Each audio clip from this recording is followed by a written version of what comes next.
కొత్త కొత్త నిర్ణయాలతో విప్లవాత్మక మార్పులతో ముందుకెళ్ళిపోతుంది రాష్ట్ర ప్రభుత్వం. ఈ నేపథ్యంలోనే ఇప్పుడు ఎవరైనా ఇల్లు కొనుక్కుంటే, ఏదైనా ఒక ఆస్తి కొనుక్కుంటే, ఇల్లు గానీ, ఇండివిడ్యువల్ హౌస్ గానీ, అపార్ట్మెంట్ ఫ్లాట్ గానీ, ఆ ఆస్తి పన్ను అనేది ఇమీడియట్‌గా బదిలీ అవ్వదు. మళ్ళీ దానికో పెద్ద ప్రాసెస్. రిజిస్ట్రేషన్ అయిన తర్వాత కాగితాలు పట్టుకొని మీ సేవల చుట్టూ తిరిగి, లేదంటే మొన్నటి వరకు సచివాలయాల చుట్టూ తిరిగి అదేదో చేయించుకోవాలి. అదొక పెద్ద ప్రాసెస్ ఉంటది. Municipal office దగ్గరికెళ్ళాలి.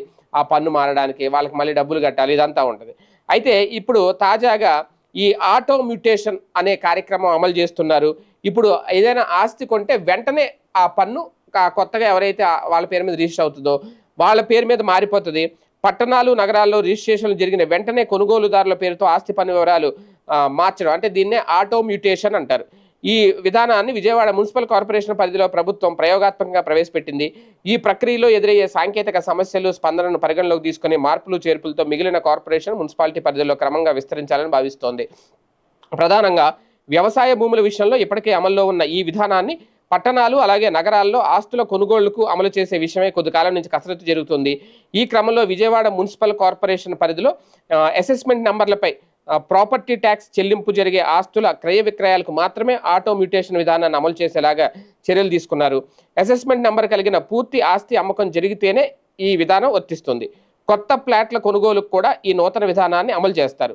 సబ్ రిజిస్ట్రార్ కార్యాలయంలో రిజిస్ట్రేషన్ జరిగిన వెంటనే ఆ వివరాలు సంబంధిత కార్పొరేషన్ అధికారులకు ఆన్లైన్ ద్వారా తెలియజేస్తారు.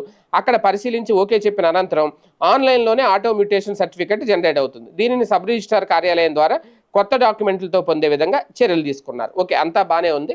కాకపోతే ఇక్కడ ఏంటంటే మధ్యలో మామూలుగా ఇప్పుడు ప్రాక్టికల్గా జరుగుతున్నది ఇలాగా, ఏదైనా జరిగినప్పుడు కొత్తగా రిజిస్ట్రేషన్ చేసుకున్నప్పుడు మళ్ళీ దానికి సంబంధించి మున్సిపల్ ఆఫీస్కి అక్కడికి వెళ్ళి మధ్యలో బ్రోకర్లు పెట్టుకుని వాళ్ళకి అంతో కొంత ఇచ్చి ఈ మార్చే ప్రక్రియ అయితే ఉంది. ఇప్పుడు కూడా ఆన్లైన్లో ఆటో మ్యూటేషన్ ద్వారా సర్టిఫికేట్ జనరేట్ అయిపోవడం, ఆన్లైన్లోనే వాళ్ళకి అందేలాగా ఏమన్నా చర్యలు తీసుకోవాలి.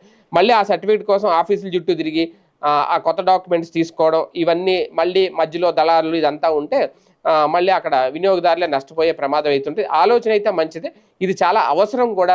ఇటువంటి జరగాలి, కొనసాగాలి, అన్ని చోట్ల ఉండాలి. ప్రయోగాత్మకంగా ప్రస్తుతం విజయవాడ పట్టణంలో అయితే దీన్ని ప్రారంభించారు. ఆ లోటుపాట్లు ఏమన్నా చూసి ఇబ్బందులు ఉంటే టెక్నికల్గా, సాంకేతికంగా వాటిని కూడా సవరించి రాష్ట్ర వ్యాప్తంగా అమలు కాబోతోంది.